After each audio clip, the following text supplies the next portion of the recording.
So we are moving on to the second part of this presentation.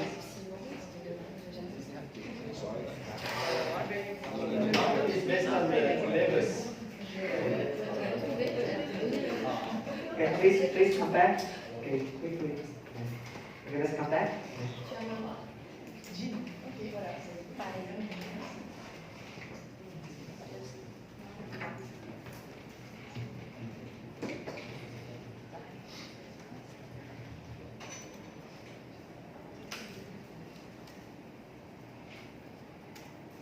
So this chapter is the author Robert is just comparing this designing a house with the designing an organization. So far he just gives a description about the first two chapters laying the foundation, and then third chapter is erecting unit structures and divisions like a floor and other things. And the fourth chapter, which we are going to discuss, is now is about like the wiring, the more accountability system that provides the power to make work everything. So he gives just forms like a basic formula in electronics which is used. For example, he uses current is equal to voltage divided by resistance. So current he compares the energy, is like an energy flow like in a wiring system. And then voltage is like a potential and then pressure. The resistance he compares the resistance to the energy flow. What is the energy? So there's a left side in organization. The left side is about the energy flow. It's like a value creation process in the organizations. The right side he compares to the energy can be increased by two ways. Either you increase the potential or the pressure, or decrease the resistance in the organization structure. This is what he just compares. So potential is like a created resources. Pressure comes from the accountability, because there's a more resource, the more accountability is expected. This is like a pressure. And the resistance is the organization structure supposed to help to attain these vehicles of the resources to reach the accountability expected results.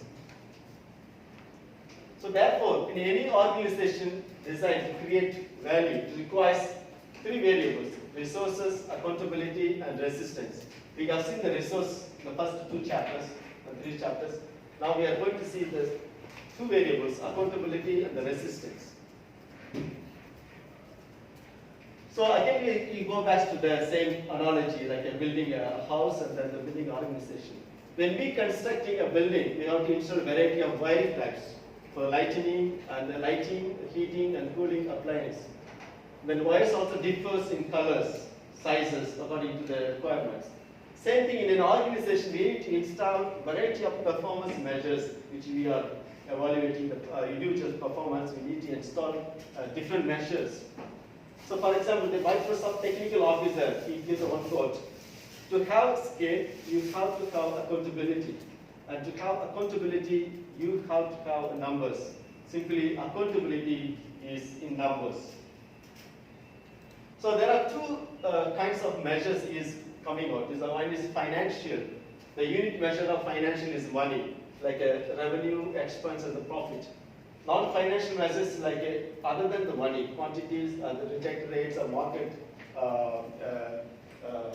shares, what is the price of the market share, all those non-financial things.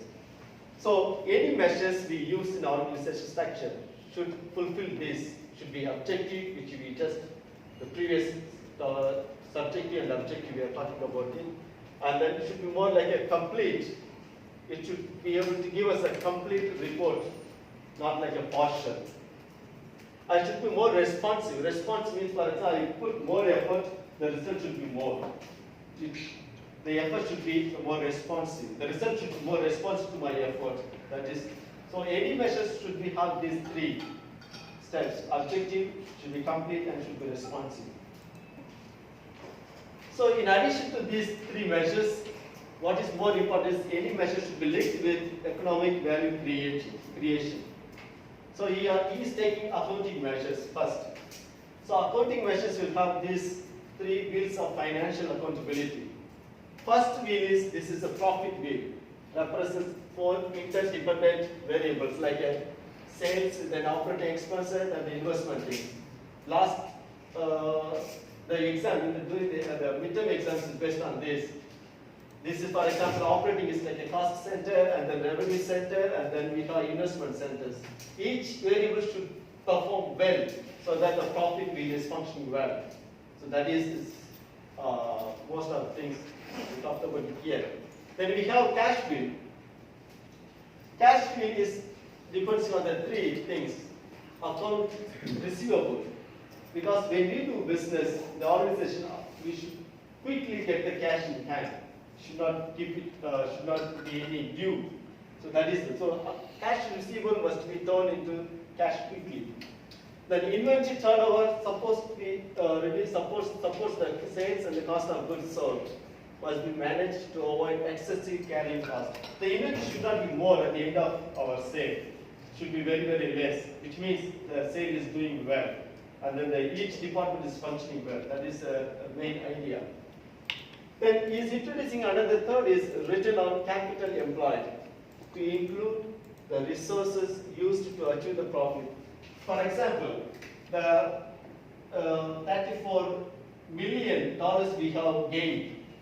The resource we used is $200. So the percentage is 18%. So this 200 million resources used to get 34 million profit. So the author is introducing this return on capital employed. Some companies will also charge on the interest on the capitals, how much this is really the resources each division of the company use. So this is the ratio. The net operating income, $34 million, and then assets employed to generating that profit. We have to divide it so that we get this percentage ratio or return on capital employed. So now the author is coming on to the deficiency in accounting system itself, because there's a mismatch between accounting data and the actual work performed by individual organizational unit. For example, accounting system cannot calculate profit per customer or product or project because it does not go with the unit. It gives the totality of the whole accounting system. So the managers often choose unit structure that cannot be supported by their accounting system and then hope for the best. So this approach is doomed to failure in any organization. So organization design should have the proportionate accountability. Because this accounting system does not give, it only gives the total, does not give profit per customer or product as a project. So in addition to these accounting measures, the managers are accountable for non-financial measures, which is other than the numbers, accounting measures fail to capture. So that is what the organization need to be careful about. So here only, because of the deficiency, the author is introducing the diagnostic system. So diagnostic system, control system is the formal information system that managers use to monitor organizational outcomes based on, to correct the deviations from the preset standard of performance. For example, this is a target, they already set it. And then this is a monitoring system. The manager sitting here, he has to monitor here so that they reach the target. So this is exactly the diagnostic control system. Usually they set the goal and then they monitor the performance of each organization unit, for example, assembly machines, and then the business groupings, departments and the business units, and then individual managers. These are the control system. In common understanding is like how sales, some of the companies may have this common diagnostic control system like sales forecasting, budgets, profits plan, balance sheet, scoreboard. These are the things they use it. It's a very common. So again is re-insisting. So diagnostic system measures the output process using predetermined standard or goal as a benchmark. If he sets the benchmark here, he has to monitor the process. That is the thing. So he is coming out with these 4 issues related to diagnostic control system. One is identifying critical performance, then determining span of accountability, power of the system, and the overcoming the resistance to the measurements. So first we are taking the identifying critical performance. The financial performance, as I said in the beginning, is accounting measures always use numbers. They lack the indicators. They do not give about each individual's performance by product, by project. So they only give the totality of this performance. So they are the only outcome of doing other things well. For example, if the accounting system wants to have higher level of profit, it depends on the other sectors, other units. It only gives how others have performed. So that is what the author is saying. So the focus on financial measures only maximize the short-term accounting returns, not the long-term strategic investments. Therefore, the critical performance variable could be different names. Critical success factor, some call it key performance indicators, some call it performance drivers. So, Kalpan and then Norton, they use this one technique, creating strategy map to visually depict the flow of value creating inside the firm.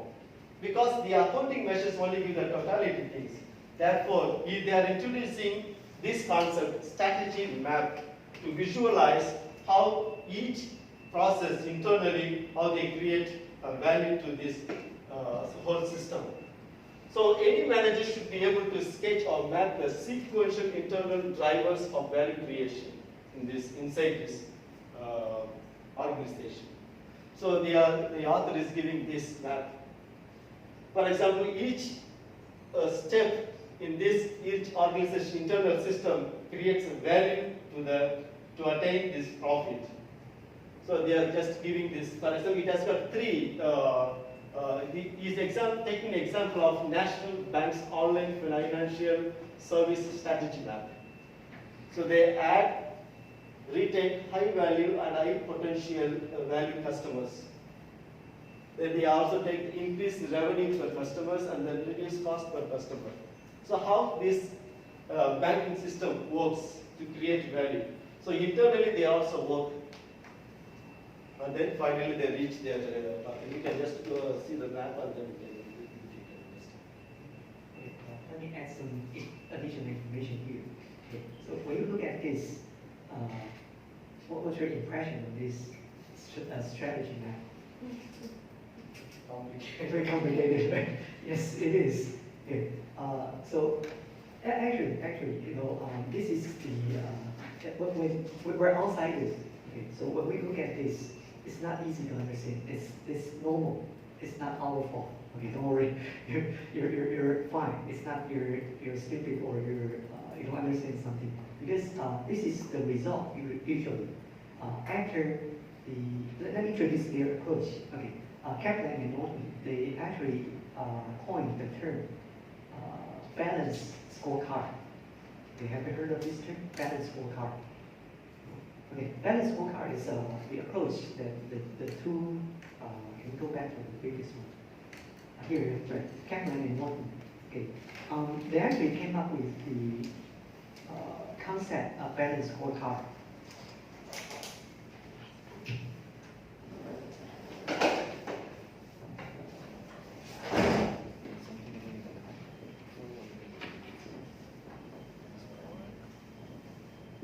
Okay, the balance scorecard approach is to compensate the insufficiency of financial indicators. Okay.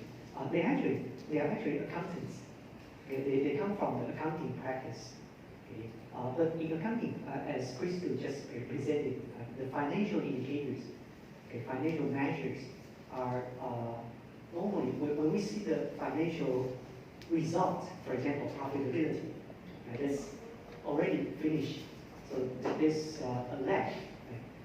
When we see, okay, today, last year in the income statement, we have this much of profit, net profit. Okay. But it's already happened. Right? There's no way to improve it because that's past year. Okay. But so that's the problem. And some of the insufficiencies of financial indicators actually, they came up with the balanced scorecard approach to talk about, well, in addition to financial indicators as a performance indicator, we need to pay attention to other aspects. Right? So they come up with 4 different aspects to talk about some other aspects. Okay? And then they use their approach to come up with the consulting practice. They actually established a consulting firm. That's their consulting firm. When they go to their clients, their business client, they actually guide they work with their business client to come up with a strategy. Okay. And can we go back to the next problem slide? They discuss with their clients. For example, this is National Bank. That's one of their clients. Okay. They go to their client's office and work with them for a couple of months or even a year, for example. Okay. During this year, they discuss with the managers in their clients. They come up with the strategies first, okay, strategic actions. Okay. To improve the bank's performance, we need to do 1, 2, 3, 3 actions. Okay. The first action is to add and retain high value and high potential value customers. Okay. So those are the three actions they discuss. After they discuss with the managers, they decide, okay, those are the most important 3 actions we need to take. Okay. And then they keep discussing with the practice managers in this bank. And then after, for example, 6 months, after their discussion, they come up with how are we going to achieve this, right? They decompose this into smaller components, right? And they decompose this into smaller components again. And in the end, they come up with a strategy map like this. And so this is the result of their discussion. So for them, for the people, the organizational members in this bank, they understand what's going on here. But for you and me, we're from outside. Okay, so when we look at this, it's very, very complicated. Okay? But don't worry about that. Okay? It's normal. This is the result they come up with after a long period of discussion. Okay? And they left this result to their client. In this case, that's the bank, as a reference. So in the next year, they can go through all the steps here. It's just the output of their consulting practices. So don't worry about this. I always feel this kind of, this is much too complicated. For us to learn something here is not easy. Okay, but for their clients, that's easy because they have been through the discussion process. Okay. So that's my additional information. So ignore this one. Don't worry about that one. Okay. Thank you, Professor. So we are going to this tension is the span of control. We know the span of control is we discussed in the beginning. So it's assignment of resources and then giving more authority. The level of authority will be narrow, wider, or will be narrow. So the span of accountability is the extent to which a manager is expected to make a trade-off to achieve the desired level of performance. Then there could be a narrow span of accountability. For example, managers are accountable only for a thin slice of organizational functioning as a result of a few trade-offs. For example, a procurement manager. His accountability will be where to buy, how much quantity is required, and then how much is discount he can bargain. His accountability is only within this, procuring this, the materials, raw materials. But then his accountability is not about the sales, his accountability is not about the production, or other things. So his accountability is limited. So it's a very narrow span of accountability. Wider span of accountability is a manager to expect to consider much wider range of trade-off to achieve there. If you want to have more profit, then you should have wider range of accountability and wider range of span of control. So is it a return on capital employed is another accountability. So we have narrow accountability and then the wider span of accountability, and the third one is return on capital employed accountability, which means split the responsibility. accountability between two managers. For example, one is profitability, another one is assets turnover. So this is a return on capital employed. So you split the accountability into two. One is concentrates on the profitability. So he will has to concentrate on the total expense, and then says he has to concentrate how to increase the income. His main is how much to attain that sales, how much capital should be employed. So he will concentrate on the assets turnover, sales divided by operating assets. For the profitability is net income divided by sales. So you just split the accountability, span of accountability. This is the third model.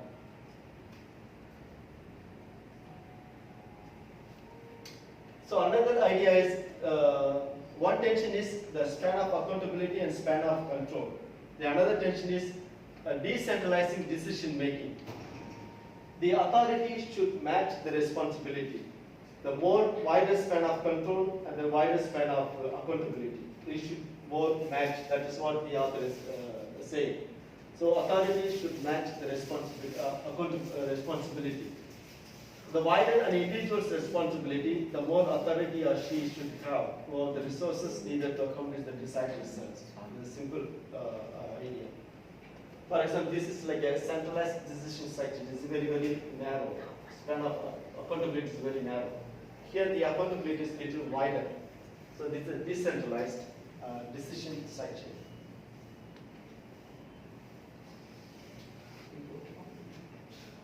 The top managers will always have the widest span of accountability and then control, because they can take more decision and then the responsibility is higher, because we expect more from them, because they have span of accountability is wider, the span of control also is much wider, and so we expect more from them. The middle managers have limited span of control and the span of accountability, and then frontline they have all the more very, very narrow. So turning employees into entrepreneurs. For example, there's a tension between accountability and then adaptability. For example, flexibility, the managers, they expect flexibility and then innovation, they should decentralize the decision making. If they concentrate on standardization to drive the efficiency, then they should narrow down the decision making, which means they should centralize the decision making. So this accountability is not possible without reference to a span of control. For example, I expect you more, then I should have more span of control, wider span of control. So that is the main idea. So accountability is not possible without reference to the span of control. So what happens when the span of accountability is greater than span of control? We always get frustration, because I have very, very limited number of papers. If I want to write more answers, it's very, very difficult. This is the tension, frustration. I have very limited resource, then my manager is expecting more, his expectation is much higher. So that is always the frustration, tension, the evaluation, performance evaluation. So that's what the author is talking about. But then the entrepreneurship, with the managers set the span of accountability is greater than the span of control. They force the employees to become more entrepreneurial, more creativity comes here. For example, he has got only this much of a slice of things. He has to share it with 10 people. Then he should be more creative how to share it. So he has to squeeze himself, because his span of control is very, very limited. This is his span of control. For example, the procurement manager, his span of control is very much limited. But then we expect him to, the expectation of this, he has to increase the sale, which means he must do his best. So he has to be creative. For example, he will look for, when he procure the raw material, he will look for the best suppliers who gives more discount. So which means, though sometimes the managers limit his span of control so that he becomes more creative. So that is what they are saying. So managers set span of accountability. So accountability means expectation. We expect more. So that is the thing. So there is always a tension. So creating this sort of separation, the narrow, this is span of control, it is wider, then we expect it more. It is shorter than this. So they are trying to become more creative when you limit it.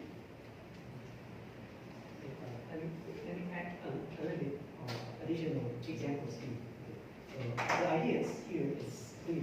You understand the idea. So when we expect, for example, the manager to achieve something, that's accountability. Okay. For example, the business unit manager. Okay. Let me use the example last week we used. Okay. Then it's easier to understand this. Okay. For example, we have different business unit, right? And this is an organization designed by product, for example. So we have computers, laptops. We have smartphone. We have printers. We have software, for example. Okay. So under each product division, they're in charge of their own product. But in this case, if we give the financial responsibility of each product division or product business unit as the profit center, okay, then we expect each individual department, individual product division will be accountable for the profit and loss of their product. They are in charge of the P&L, profit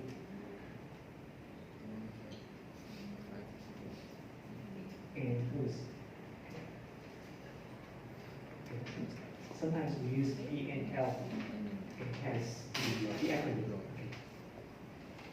So laptop business unit head, for example, vice president of this unit is in charge of the profit and loss of this division. And smartphone, they're in charge of profit and loss. Okay. So naturally, we give the responsibility, okay, or accountability to the laptop vice president. Okay. We expect he or she will be accountable for the profit and loss of this division. Okay. But however, this is the accountability. Right? But if we allow this person to make more decision, which means we give a higher span of control, okay, give him more decision authority. Okay. For example, he can decide what kind of materials here, okay, to make laptop profitable. Okay. We have laptop factory, we have salespersons, we have R&D here, right? R&D, production, marketing, and salespersons here. And we talk about the financial responsibilities of this. R&D is expense center, and production is cost center. Sales is the revenue center. And that's how we give the financial responsibility to them. But if we design the organization in a different way, for example, here we put productions here. And so the leader of the laptop division can decide all the decisions related to the production. For example, Crystal just mentioned the procurement, right, of raw materials, okay, or components, right, and also they can control the cost. Right, they can control the, they can decide the price of the product. Okay, everything can be decided here. Okay. But however, if we design an organization differently, for example, we take this out, okay, to centralize the productions here. Okay, we have a corporate production. Okay, production here is in charge of producing all the products, laptop, smartphone, and also the printers, etc. Okay, but so the decision will be moved here. Okay. So for the vice president of laptop division, for him to bear the responsibility or to be accountable for profitability, he cannot control the cost here. Right? The decision is on some other departments. Okay. So in this case, we give narrow spend of resources to this. Okay. It's not easy for him to be accountable for the profit and lose. That's the idea. Okay. So, but when sometimes we give narrow here. When managers set a span of accountability greater than the span of control, which means this person is accountable for more than he or she can control. Okay, in this case, he or she will try to survive, to come up with some creative ways. Okay, so we can encourage entrepreneurship, but at the same time, we can also create frustration because this decision is not my decision, authority, it's somebody else. Okay, so there are pros and cons of each. Okay, and this is actually related to, I use department performance measure as an example, and this can also apply to each individual person. Okay, when I'm a leader of this team, I give the performance expectation to my subordinates. But however, if I give them the expectation greater than I expected, okay, give them a higher span of accountability than the span of control, which means I didn't give them too much decision authority or resources. Okay, they can be frustrated, but at the same time, they can also try to find some way to survive. Okay. So that's the idea here. So in this book, they always use something like this. It's more like because it's a metaphor. Right? They use this as a ladder of organization design. When we design an organization, we can move this a little bit here or here. It depends. Depends on our emphasis, our objectives. Okay, so that's the additional information I'd like to provide. Okay, please keep the presentation. Okay, thank you. So now we're going to move the standardizing operations. So in many circumstances, typically when safety, quality, and adherence to standard are important concern, so manager may not put in place to become entrepreneurial. And when manager will want to ensure standardization, specialization, and focus on efficiency and safety, they will narrow the span of accountability to reduce the range of trade-off embedded in the performance assurance systems, as we can see here. And to standardize brand attributes, ensure operating safety, or otherwise ensure compliance with corporate standards, management in many firms may limit trade-off by setting span of accountability narrower than span of control. And innovation and entrepreneurial activity are discouraged in favor of compliance, as you can see in the figure 4.8. The span control is greater than span of accountability. So it's because the innovation and entrepreneurial activity are discouraged in favor of compliance. And what is span of accountability? And this is the range of trade-off affecting the performance measures used to evaluate manager achievements. So span of accountability can be narrow or wide. And there is an inverse relationship between the number of measures and the span of accountability. For example, the CEO of McDonald's has a wide span of accountability and yet may be accountable for only 3 measures, which is like review, which is stock price, earnings per share, and competitive market positions. By contrast, the managers of McDonald's restaurant has very narrow span of accountability, but he has many specific measures. For example, like this, as you can see in the figure here. So the conclusion is the wider the span of accountability, the fewer the number of measures. And now we're going to move to adjusting span of accountability to implement strategy.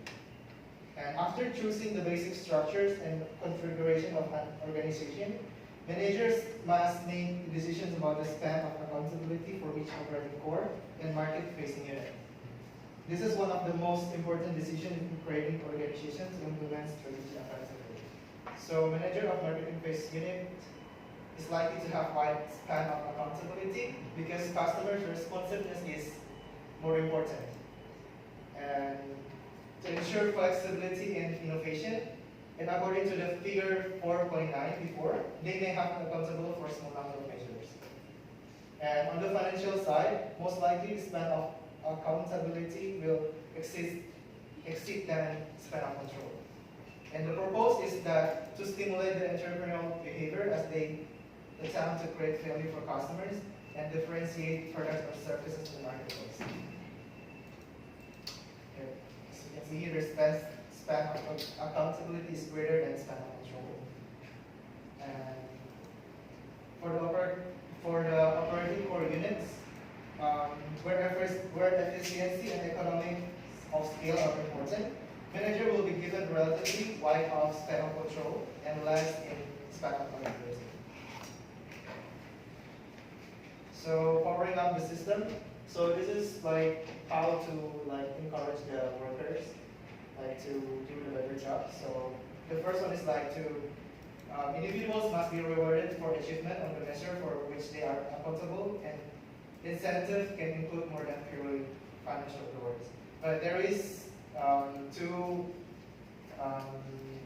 incentive, which is the hardwired, represents direct connection between goals, result in rewards, and the second one is soft-wired, which is determined based on the effort of the workers, of the employees. And then there is also resistance in an organization, of course. And resistance will occur if, the first one is confusing goals, which is too many goals, so it's confusing for the employees. And the second one is incentives are not aligned with goals and measures. The third one is span of control and accountability are misaligned. And the fourth one, scorecard measures are not tested to ensure that they are valid. And the last one is individual lack necessary training and skills. And ensuring adequate control. The lack of accounting systems that are transparent, reliable, and consistent has still more than one well-crafted attempt to implement strategy. Technology has allowed some companies to centralize information and thereby increase accountability, push down decision rights to empower frontline workers, increase productivity through more efficient information exchange. And however, comes the need for precautions. And the risk is that manager will measure too many variables and will also remain accountable for the wrong things. In addition, managers should anticipate and control dangers that arise from performance pressure created by techniques in this structure. As we can see it in the figure 4.3, if opportunity and performance pressure happen in an organization, they will create temptation. But there is also one indicator that will create temptation, which is rationalizations. And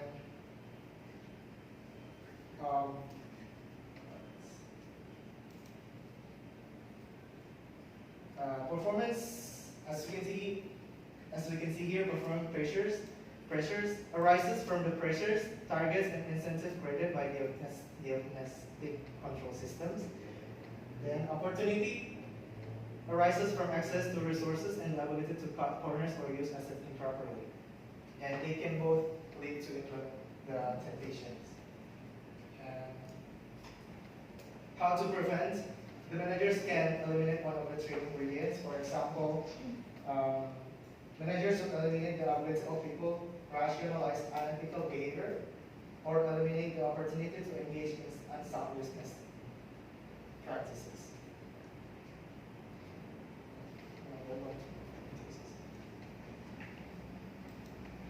So I will be talking about the case study, cross-selling and cross-purposes.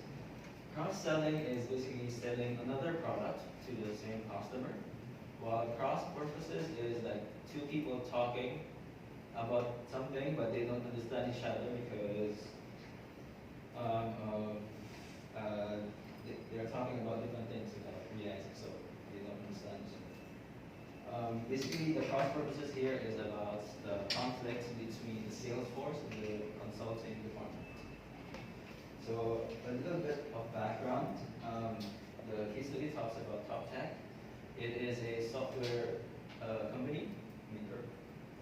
They recently acquired Rosberg-Lee, a systems integration and consulting firm. And TopTech was expecting to gain a lot of revenue by integrating with Rosberg-Lee. And the main character of this story is Ann Tucker. She'll be going around questioning people's concerns. And Rick Godalskis is another person from another company. Their partner from DG Deal Stores, and a few concerns about the other characters. So the first concern is from Rick, their partner from DigiDeals. Since the merger and acquisition, Top Tech has been cross-selling at their company and DigiDeals, and the main problem about that is that the management in department in DigiDeal is like taking too much time while talking to the sales force of Top Tech. And another, now this is an internal concern from Peter Lee, the former owner of Raspberry, now integrated with Top Tech. So the concern from this guy is that Peter Lee is really close with Godowski's boss, and Godowski was complaining to the CEO of Peter Lee, but Peter Lee was saying that because of their closeness, he got a huge deal. So now the CEO don't know which one to side with the partner or with his employee. And another concern is from Leila Chase, is that the project they're working on or they're selling, she's also a consultant, and the project they're working on is a really tiny portion of the whole thing. So the sales force don't want to introduce their product. So what she does right now is she goes out and sells the product.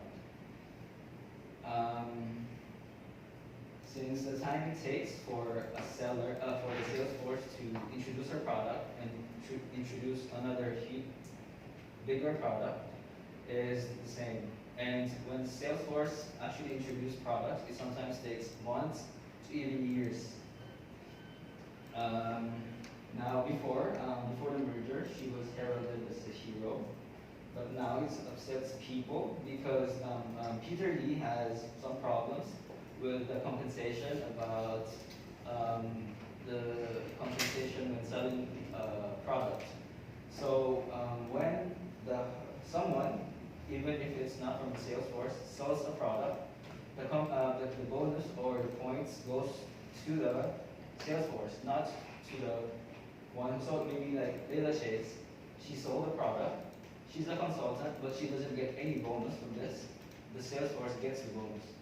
So that's the problem of Peter Lee. And another concern is that, this is from the other side, from the sales representatives, is that one sales representative had to work for 3 years to get a deal. Now he was saying that if he doesn't also receive the compensations from other sales, why would he work for 3 years and keep on doing this? And by doing so, he actually resulted in all kinds of revenue for Top Tech by working for 3 years. And Raspberry, their partner before, we didn't know DigiDeal existed. So he's now working on the sales, about to sign another deal. So I separated and summarized it into 2 parts. The concerns of consultants and the concerns of sales representatives. Consultants were saying that sales representatives only know how to sell the product, but they don't know how to answer the problems regarding some stuff because they're a software company. They might know how the product, they might know how to sell the product, but they don't know how to troubleshoot some problems, technical problems. And in counter argument, sales rep, he said that why not also train the consultants into selling anything at all? And most, maybe not all, but like most consultants would be very introverted type, so they won't be really selling anything. Another concern is the compensation by the consultants. Yeah, they always get the points if anything is sold at all. So even if consultants really try to sell their product, they don't get any bonuses from this. But the sales representatives counter-argue that consultants get well compensated. If I'm not wrong, maybe sales representatives only get half pay, maybe at least maybe half pay than consultants. Because consultants earn a lot monthly, even without the bonuses. So that's what the sales representatives are trying to counter-argue with. And yeah, so basically those are two main concerns that this company is trying to tackle. So after that, Anna talked to two other people who were very successful, and one is Trisha, is a consultant, and Charlie is a sales representative. She asked them what she does, what they are doing to be very successful and integrated.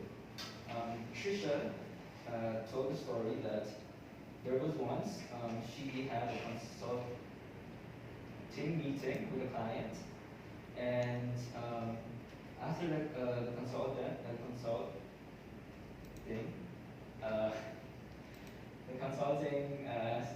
the client low-key mentioned that he was lacking something, and her partner, a sales representative, was ready with brochures and everything, and tried to sell the product to the customer, which was very inappropriate because it was a consulting meeting. And she was saying that she trusts Charlie because she knows Charlie would do this, and Charlie would only listen. And Charlie also in turn said that they were always working together. The main concern of this is that the sales representatives only know how to sell, but when problems come up, they don't know how to solve it. Now, Charlie says that whenever he goes out to meet clients, he will also tell it to Trisha, oh, be ready by this time. If any problems come up, I'm going to call you. So you can talk to them anything about the problems or technical terms needed for this.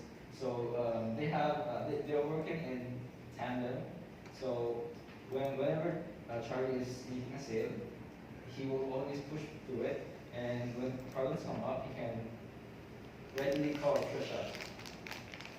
And Anna also asked about the compensation, but they just said that they would rather not think about it because it won't only cause conflict. So now the main point of this is that what would it take for cross-selling to succeed in TopTech? So any suggestions or opinions on you think that TopTech should be doing? Yeah, maybe they could work hand in hand, like what Charlie and Trisha was doing. And as for the compensation, maybe just give a bigger portion to the sales rep because they really need to drive to sell things, and just to give a bit to the consulting firm, maybe 20% to the consulting firm, and the 80% goes to the sales force. So something maybe it could work, and yeah, that's basically about the case study. Thank you.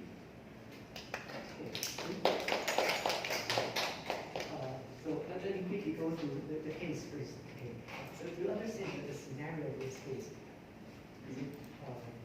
this may be a little bit hard for you to understand. Okay, thank you very much for the presentation. It's very good. The case is about this. Let me explain a little bit, and you're going to understand it perfectly.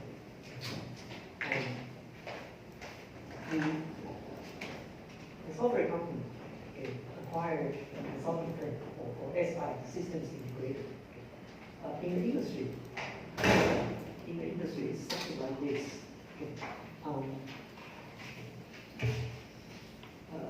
Let me use some graph to explain the relationship of a software firm and systems integrator. Normally, when we, for example, there are some different software firms. For example, we have Microsoft, and we have what else? SAS. It's another software. For example, the here. Okay, we buy all kinds of software, okay, from the software company. We buy Microsoft Word, Microsoft Windows, Microsoft Office, okay, Microsoft everything, okay, and including Microsoft Server solution. Okay. And we also buy SaaS, right? It's statistics software. Okay. But after we buy the software, we install the software on the service on the computers. Okay. But the software companies, they don't, when after they sell the software to the customers, or to the clients, they don't go directly to help the client to implement the software or install the software on the computers. You can imagine, for example, this is a very big university. Right? We have 28,000 students. Okay. So when the university buys Microsoft Windows, SaaS, and some other software, they try to we need to install the software on the computers in different buildings. Right? We have so many buildings. But normally the software company, they don't go to the customer side to help the customer to implement or install the software. But instead, they work with systems integrator, SIs, or sometimes systems integrators, they are also consultants. Together with consultants, they are a group of professionals. They help the clients, if those are the clients. The business clients, they help the business clients to integrate all kinds of software together with the hardware. Because when we buy the software, we need to buy the hardware as well. So there are so many different software providers and hardware providers. We need to buy laptops, we need to buy the servers, a lot of machines, network equipment. So those are the product company or product firms, including software and hardware. And for clients, like universities, like big businesses, we buy all kinds of software and hardware. But when we buy the implementation, you can imagine that for a big university like this, the implementation will take a few months. Right? And when we buy a lot of Microsoft Windows offices to roll out in the network in this campus, it takes maybe 6 months to be accomplished. Okay, so SI or consultant, they actually try to integrate all kinds of software with the clients, for the clients. Okay, so that's the relationship. So SI or consultant, they are more like a reseller or value-added reseller to help the customers or clients to implement hardware and software on their working environment. So in this relationship, you can imagine the software company and hardware company, they work with SI, they are partners. Okay. But SIs, they also work with many software companies and many hardware companies. Okay. This is the industry structure. Those are more like the upstream. The upstream of the industry. And this is the downstream of the industry. But you can imagine, in the process, how do software companies or hardware companies make money? They sell product. Okay? They make money from product sales. Okay? After they sell the product, then that's it. They take the money. Okay?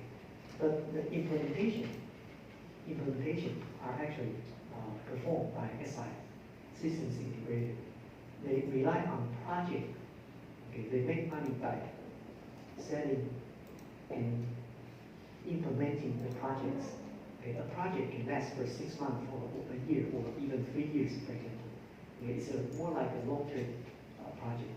Okay, so when they take the project, for example, here, FJCU, Fujian Catholic University, we would like to buy a lot of hardware and software. Okay. We don't buy directly from the software companies or the hardware companies, but instead we work with SI. Okay.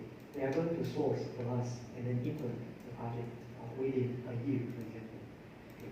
And so, but sometimes we also talk to the software company for the solution we need. Sometimes we talk to the systems integrator. Okay. So this is an industry structure.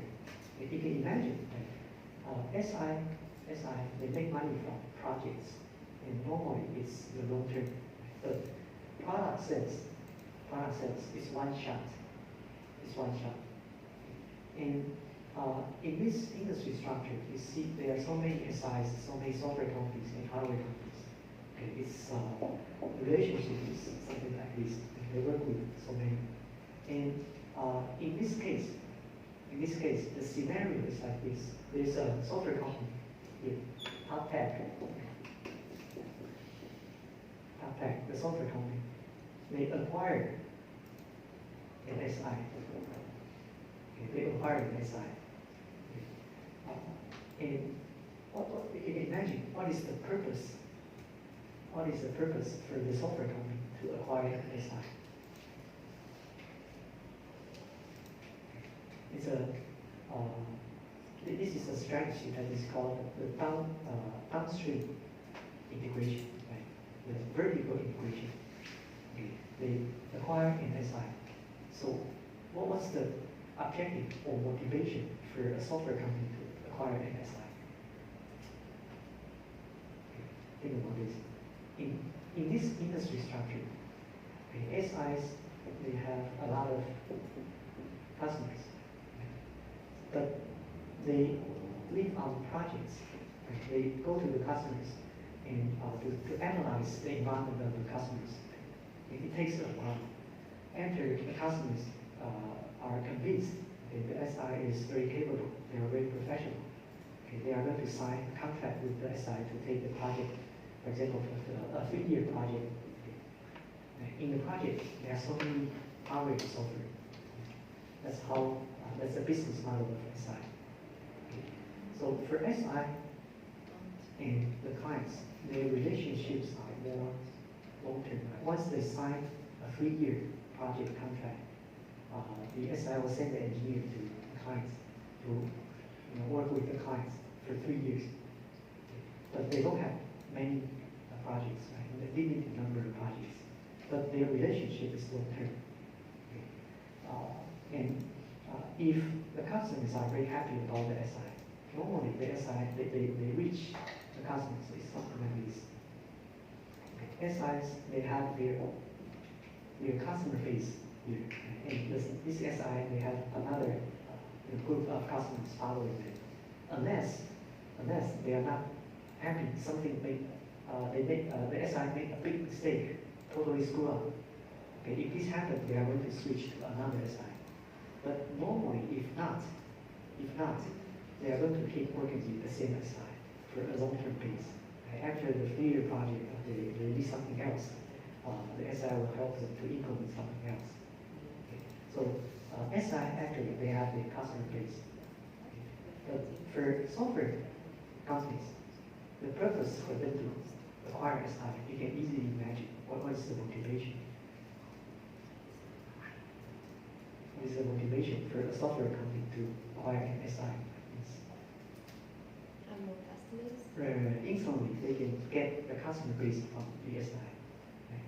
So in the process of the SI normally go to their environment, work with them for 3 years, for example. In the process, the engineers or consultants from SI, they are going to see, oh, okay, probably in the process, they understand the customers, they need something else. And they are going to bring in more software or more hardware. Okay, so to help the customers. Okay, so that's the business opportunities for the SI. So for the software company to acquire an SI, they want the customer base. Okay, they hope that the SI division, right now this is one company. Okay, 2 different divisions. This is the software product division. This is the SI project division. Okay, they hope that they can cross-sell. In the process of the implementation of the project, SIs consultants or engineers. We can help the software product to see, okay, probably this customer, they have the contract with the SI to implement other software, but in the process, the consultant identify, oh, okay, they also need the product here, so they can bring in the product sales to this customer, and that's the idea. So that's the so-called cross-selling. Okay, but in this case, the objective of cross-selling is working well or not. It seems that there are two different cases. A team, the first team, they have conflicts because here, no more here. Let me explain a little bit the business model of their company. When they, some of them, they also approach the clients to sell the software to the clients. Okay, and then the salesperson is here. Okay, the salesperson is here. Okay, they go to different clients to promote their products, to sell their products. Okay, and for example, they sell the product to this customer, Okay. And then after they sell the product, they find an SI to help implement the product. But for them, the sales from the software company, once they sell the product to the customer, and that's it. Okay, that's it. They get paid instantly. Okay. And the implementation will be the SI's responsibility. Okay. But the salespersons are usually get paid by the sales revenue. Okay. If they sell more, they are going to be paid more. Okay. And some of their compensation structure, even they normally for salespersons, the compensation are something like this. The next week I'm going to talk about more details, but here is they have a base salary, but the majority of their salary actually is variable. Okay, this part is contingent on the sales performance. If they sell more, they get paid more. Okay, but they have the base salary. Okay, so they live on this because this accounts for a big percentage of their salary. Okay. And in some industries, they don't even have base salary. Totally depends on the amount of their sales revenue. Okay. So that's salespersons. But in case when the software company acquired the SI, there are two different groups of success story and failure story. Right? The first group is a failure story. Salesperson is here. I forgot, he or she, he complains that the SI does not know how to sell because there are so many software products. But in the process, the SI's consultant did not help the software salesperson to cross-sell the product to the same customers. Okay. That's the salesperson's complaint. Okay. But what is the complaint from the consultant of SI? The SI's consultant complained. The salesperson, they come with me to visit the customer, but they don't understand the customer's environment. They try to push the product to the customer. Okay. And it's not appropriate. Okay. They are making the customer very unhappy. Okay. So that's their complaint. They didn't work together. Okay. But this is a failure story. Okay. And what about the success story? The second group, the success story is much better.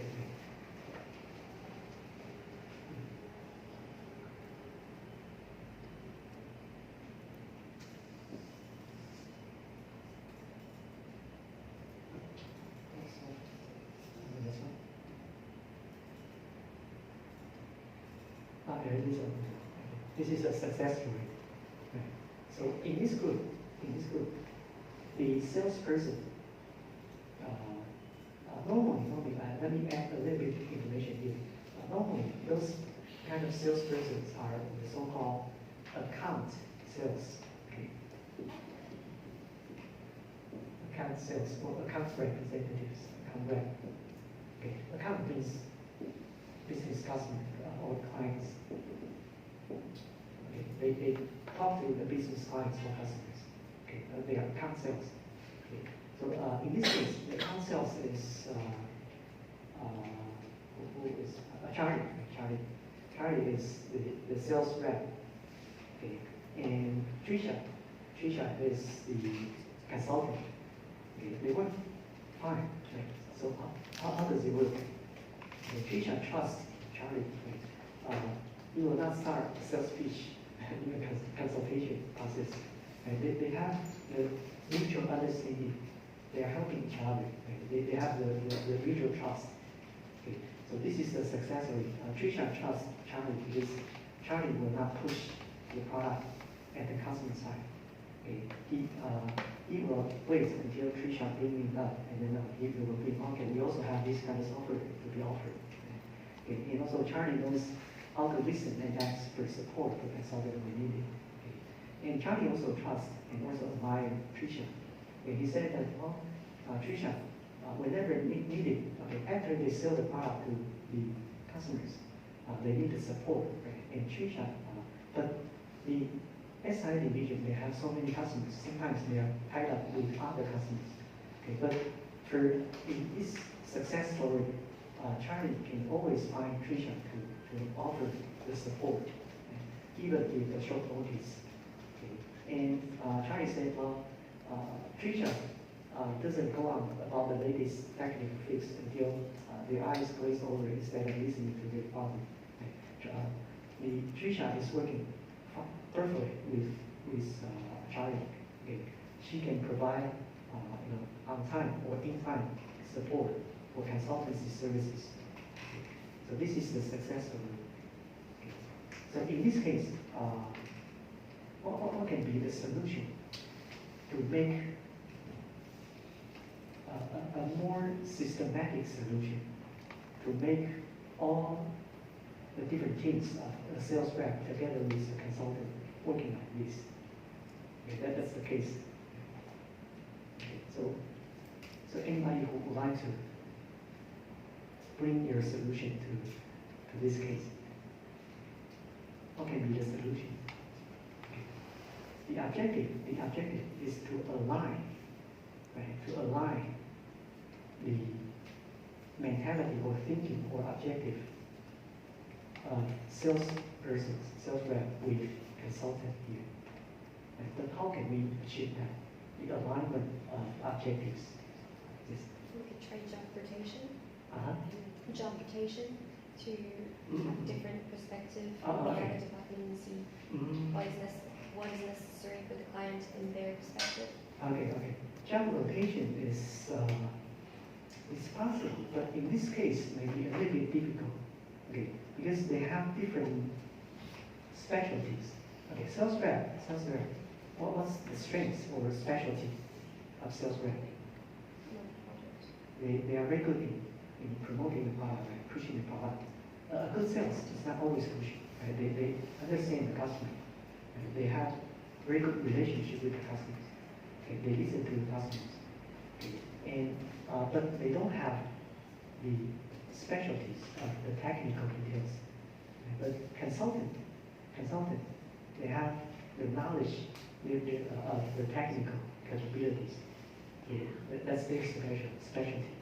So if we try to rotate it, theoretically yes, but they need to spend a lot of time for salespersons to pick up the technical or knowledge or capabilities, and for consultants or engineers here, they need to pick up the relationship management capabilities.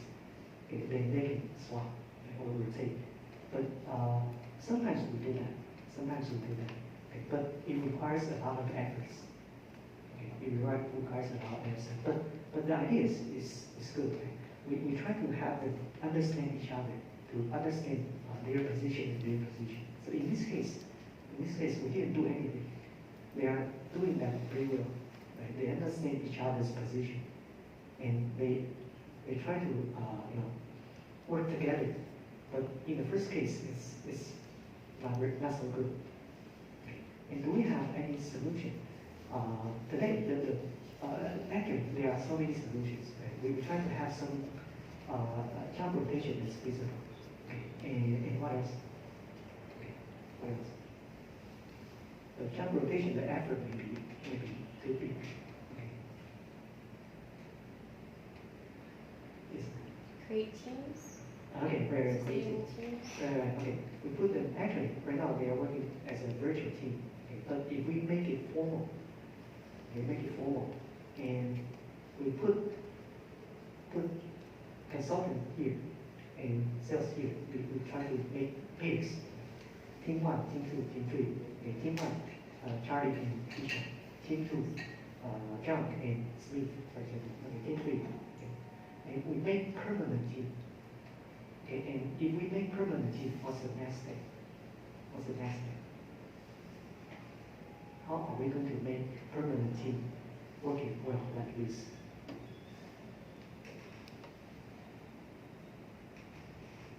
Okay, we tie them as a team, but if they hate each other, the team will not work. They still have their objectives. Okay, I don't want to be the same thing with him or her. It still won't work.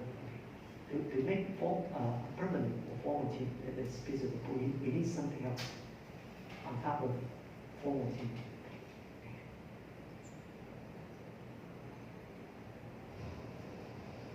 How are you to make sure that all the peers, all the different teams are working well like this? Actually, a lot of specific approaches.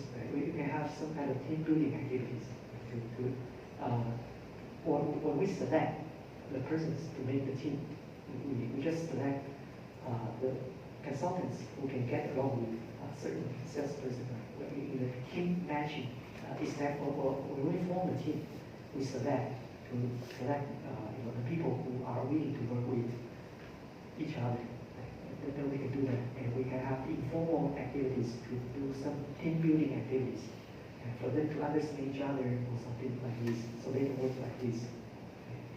And those are the informal or the management practices. Okay, but think about this, today's topic is, what is today's topic? Performance evaluation. If we use performance evaluation as a tool, how are we going to use performance evaluation? After we establish a team, how are we going to design the performance evaluation system?